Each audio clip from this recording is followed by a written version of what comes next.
Welcome, Moti. It's such an honor to have you here at the Centro de Poder, interviews to the expert. I have been a follower and a fan of your work since a very long time, and I have had the privilege of taking some of your workshops here in Mexico. So, a little bit about your experience. I know that you are the head of the Bujinkan Shiki Dojo in Israel. You are a Dai Shihan in Bujinkan martial arts.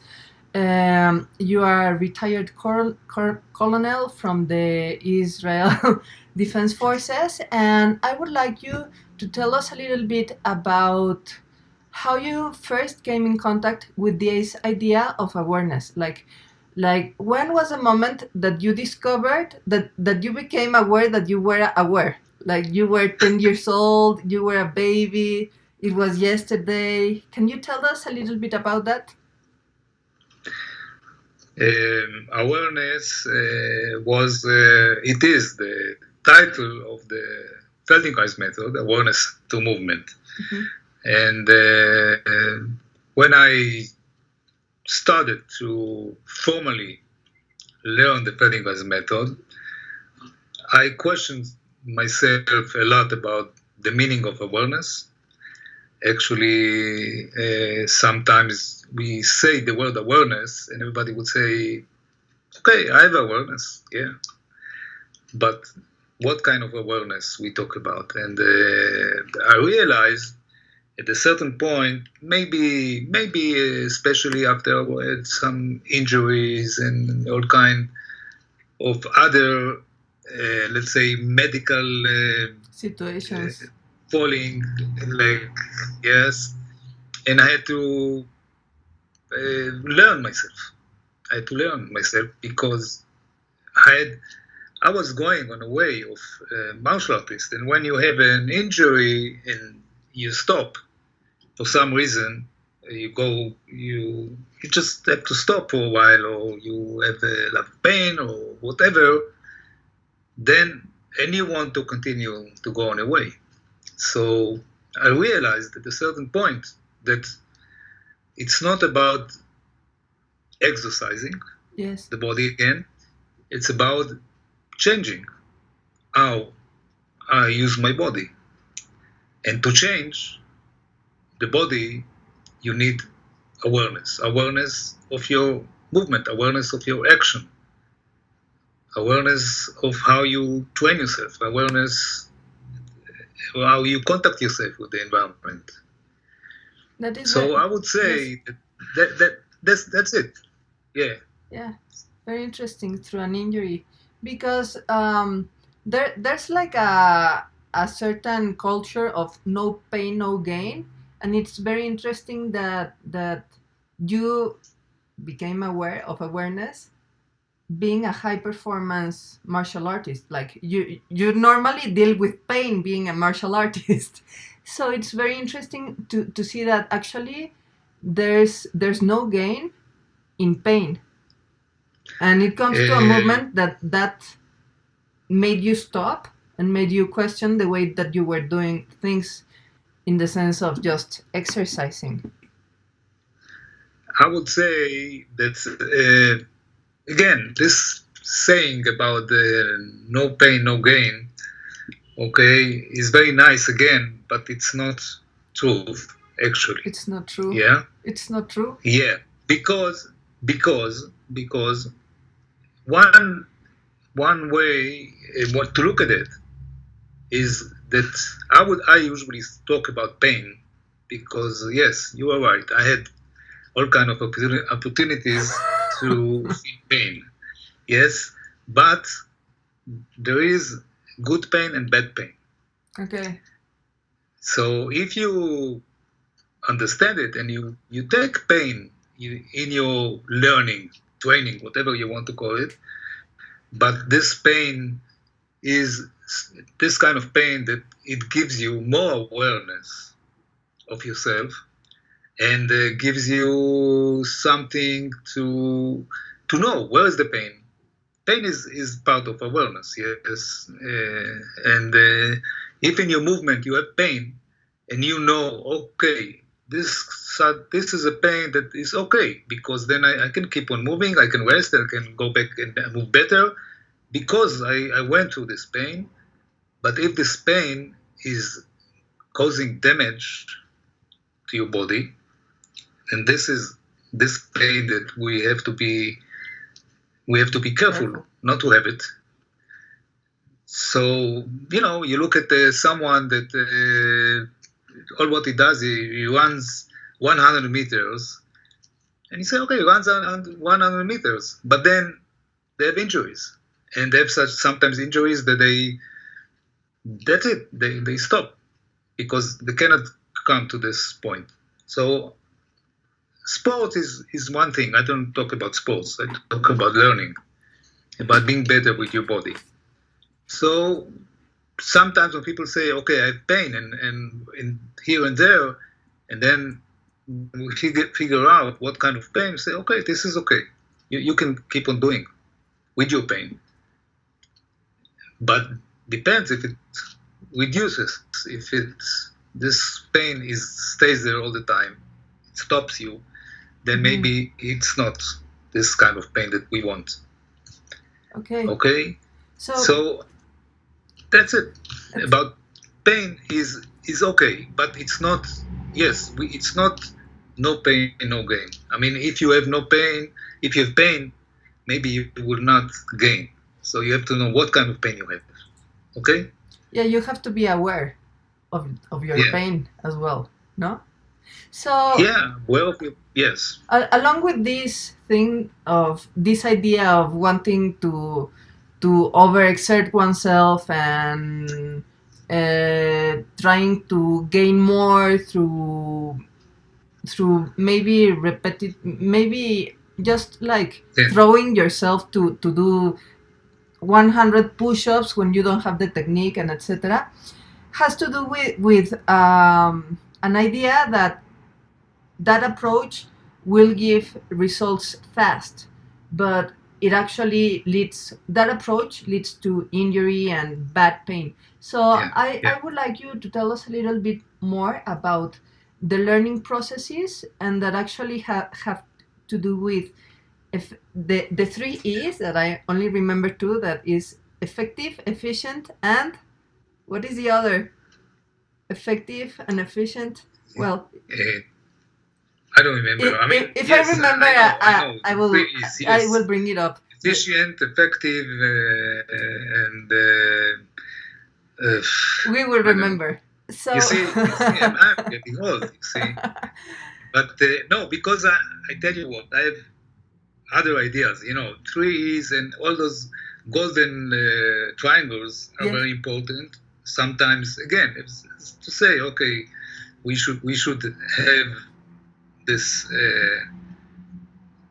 golden triangle, like I say, to work, to learn, and to teach, is a golden triangle that would go and make your life full, and so on. But I would say that when we talk about the learning process, yes, learning is meaning at the end of it a change. Learning means change.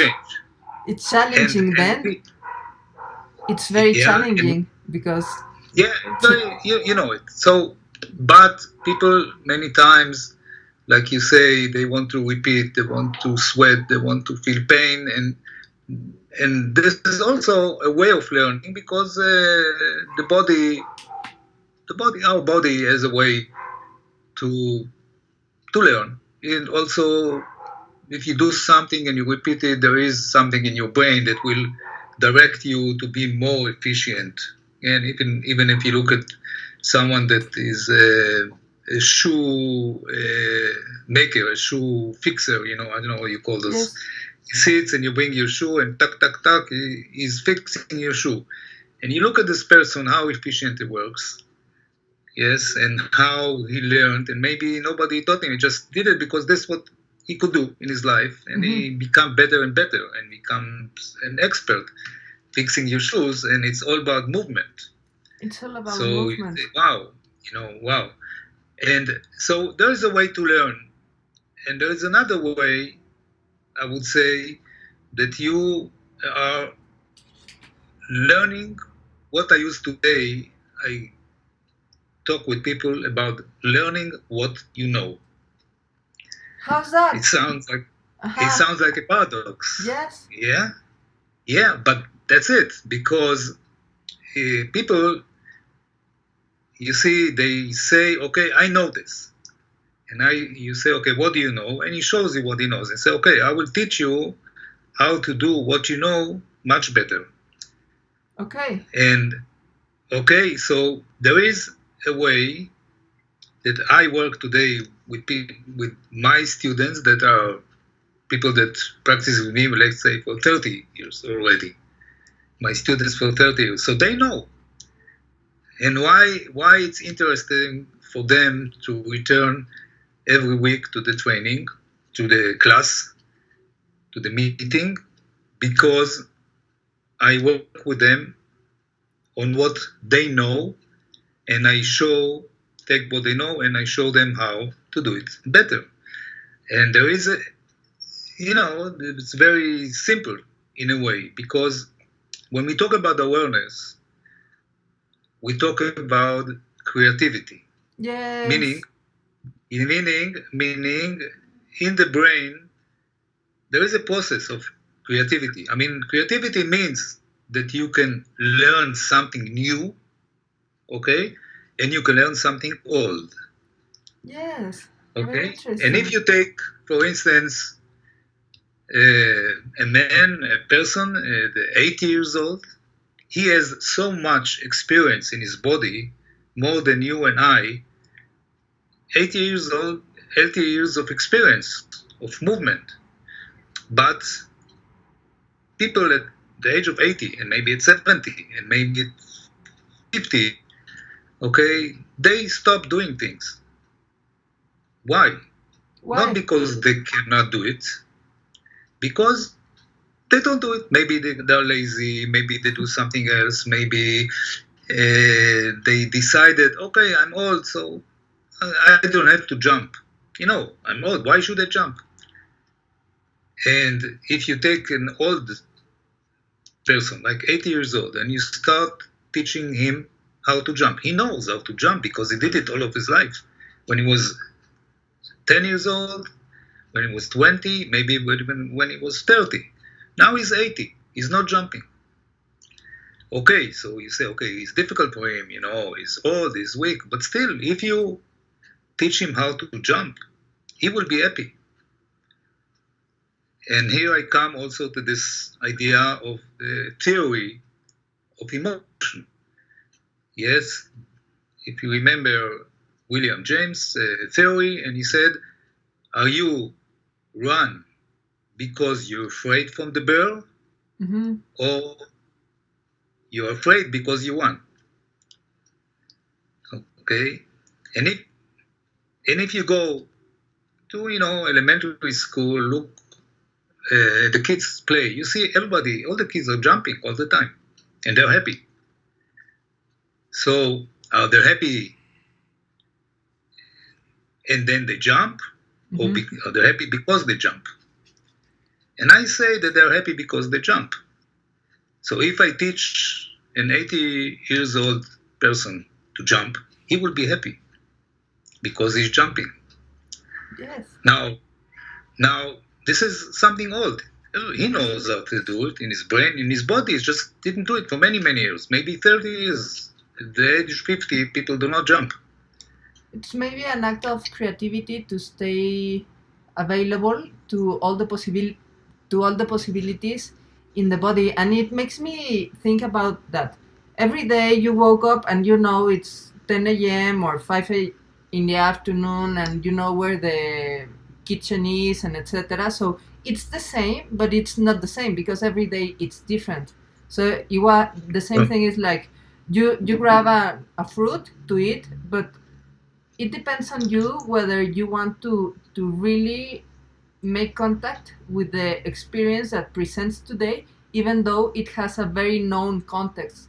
Like this is just the same that I eat every day, but it's different because this is something new, even if it's something old, and I think that is key for survival. Like being willing to contact with reality, that in any way reality is there contacting you.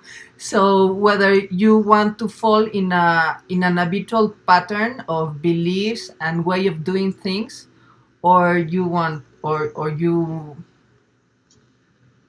are like in the present. So I remember that one time I asked you that when you were like in a combat or fighting on or randori, I don't know the difference, but like you were in trouble. I asked you, what do you think when you are in that situation, and you told me, no, you cannot think. If you think, you're dead. So how is that? Because I used to believe that my awareness was the discursive uh, thinking articulated with words that happened in my mind, and I see that most of the people have that idea of awareness is what you say to yourself nonstop, that sometimes what you say is not what you say but what the society says, that you're old and you cannot jump, or you are young and you have to do that thing. So can you tell us more about this, like how is that state of maybe survival or maybe creativity contacting with the moment? How is that state of awareness? Yeah. Okay. So I would say that first of all, like you said, with this food that you eat or you walk in your kitchen and everything is changing. Yes, because we are changing. We're not the same. We change, and first of all, we have to be aware of the change, because if we are not aware, then we go to our habit, but sometimes it's not efficient for our body, or it doesn't fit our body because our body changed. So what we talk about the self-image. It's all about self-image, how we are, what is the image that we have about ourselves. And this image, again, I will return a little bit to this person at the age of 80. He has an image of himself. Mm-hmm. And what we want is to teach something that will change this image. Like I said, jumping, or even just turning to the side and looking freely to the side by better use of the hip joints, of the shoulders, of the chest, the breathing, everything. And so this is sometimes the little things that we think that they are little, but they're very big. Or for a person that when he walks with his head like this. He doesn't look to the side because he's not using his body. And you give the freedom to the body, and then people start changing, looking to the side. They use the shoulder to look to the side, not just the neck. That it's already for many years it's not moving, but okay. So slowly, this is one thing. So being connected to the environment, like you said, survival is again, it's a kind of a giant word, but it's very simple. If someone keeps on holding to the ability to get up from the chair very easy, meaning someone can get up from chair and take a glass of water. If he cannot get up from the chair, he cannot get his water. And let's talk about someone on the floor. How do you get up from the floor, and so on. And so every movement, and you see that what we talk about things that we know, but we have difficult to do them. So I have to teach you what you know to become better. Okay, so this is one thing about survival. When I talk about survival for all of the life, I'm not talking about someone that goes out to the streets to fight. I'm talking about survival as it is. No. Day-to-day survival. Get up from a chair, walk freely, do not lose your balance because you are stiff and so on. This is survival. Okay, sure that I'm a martial artist, so I can show you other things that you say, wow, what a technique, I can release myself from a choke, I can do this and that, but this is not what we need. We need people, first of all, to have confidence with their bodies. Okay, this is it. Then you can do whatever, even release yourself from a choke. But okay. but you need to have this kind of freedom, and I'm talking about how do we teach it, and we have to teach it through awareness to the body, or body-mind, if you want to use this. But this body, this system, and the self-image of the way we use this body. This is, if someone is, example, had a surgery in his shoulder 3 years ago, and he was not using his shoulder because he was afraid to use it, because afraid of the pain that he will feel. So this shoulder might be already, you don't use something, you lose it. Yeah, yes. No pain, no gain. Yes. Yeah, maybe, but you have to know. So how do you teach someone to use his shoulder? The surgery was 3 years ago. Everything is already okay, but he's not using it because the idea that, I will have pain if I will raise my arm, so I will not raise my arm. Okay. And he needs to raise his arm. He needs to do with himself. So it takes this is the important learning or teaching, if you want to call it, of anybody. So it doesn't matter, even if it's a martial artist, okay, and he's doing those same movements all the time, over and over. Okay, so, but I can tell you that everybody should do other movements. Because if you do your movements, and let's say that for one day you cannot do your movement for some reason, okay? And what about the alternative way, the unusual way? So we have to teach people to use the body in variety of movements, and this is the survival. It doesn't mean that if you're a martial artist you will survive, because you know how to do this thing, but maybe you have to do another thing and you don't know how to do it. Yeah. So it has also to do with luck and the environment. So that leads me to another question. I have like 3,000 million questions for you, but we have already taken like 20 minutes of your precious time. So I would like to make this last question as a wrap up, and to give our audience, the people that is watching this interview, just like a taste of what you are talking about: awareness, creativity, self-image, confidence. So what is a way, what is something that a person can do when contacts fear? Because fear, there are many survival responses, and a typical one is to freeze and stay in what is known, but that is not going to take you out of the danger situation, being an earthquake here in Mexico, or a change in your health, or I don't know, whatever reason. So what is maybe just a taste of accessing to this confidence and to this disposition to approach life and the moment creatively through your movement? Okay, so this is difficult.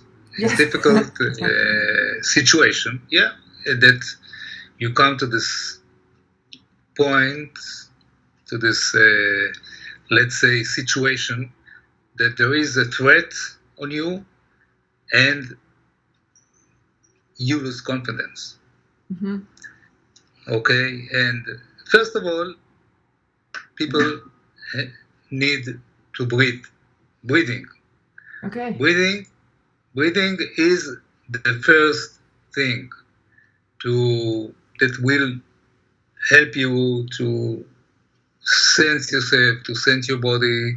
If you can breathe, because if you stop breathing, then you will die like this. I don't know what. Before You will the drown. danger You will attacks you. drown in your fear. I mean, you will choke yourself.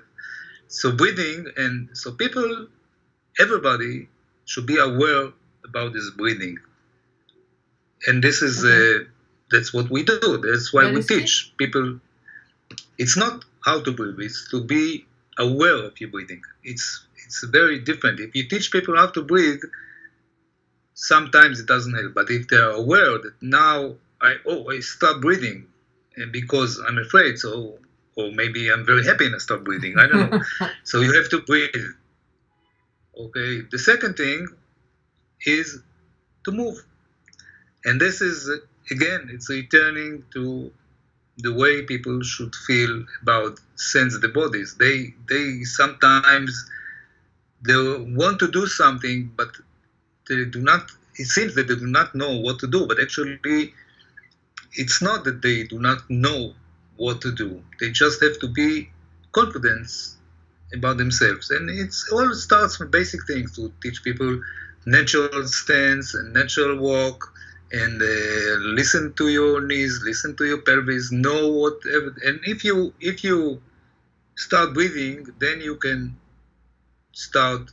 If you want, if you need, you can shout. Mm-hmm. You can shout, because if you don't breathe, you cannot shout. So you have to shout. Yes. Okay, shout meaning help, or maybe if it's a person or persons that are threatening you and you start shouting, then they have to respond in a way. Now, and if you talk about earthquake, if you talk about the fire that is there, you have to do something, and it starts with breathing. And then you have to find the way to activate your body. Yes, wonderful. Yeah. And sure, there are some situations I will tell you that if you talk before about the theory of emotion. I mean, if you start smiling, even if you're not happy, but you start smiling, you'll get confidence. So it's breathing, it's moving, it's smiling, and then you have to contact yourself to your body, okay? And like I said, a threatening situation can be something very big, like earthquake, fire, someone that is threatening you, but also it can be just a simple situation that you feel that you get lost, or talking in public. Yeah. Talking in public. Yeah. So. Yeah. Sometimes. Yeah. That's it. So, I say that, this kind of learning. I mean, what I can do, I can help people, but again, with awareness, learning how to use the body, and it seems that this is it. To survive, you have to move. To survive, you have to move. Wonderful, Moti. This is really wonderful interview and an extraordinary conclusion. So tell us, how can they reach you if someone in our audience or all of them want to know more about you? Do you have a Facebook page or a website, or are you in a certain conference? How can they know more about your work? Yeah, today it's easy. Everybody is in Facebook and other things, but I have my page. The page is Bujinkan Shiki Dojo.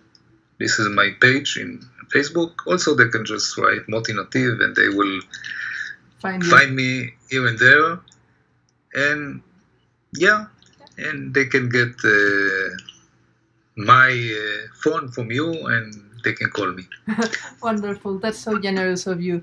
Thank you so much, Moti. This has been really a huge pleasure. Thank you.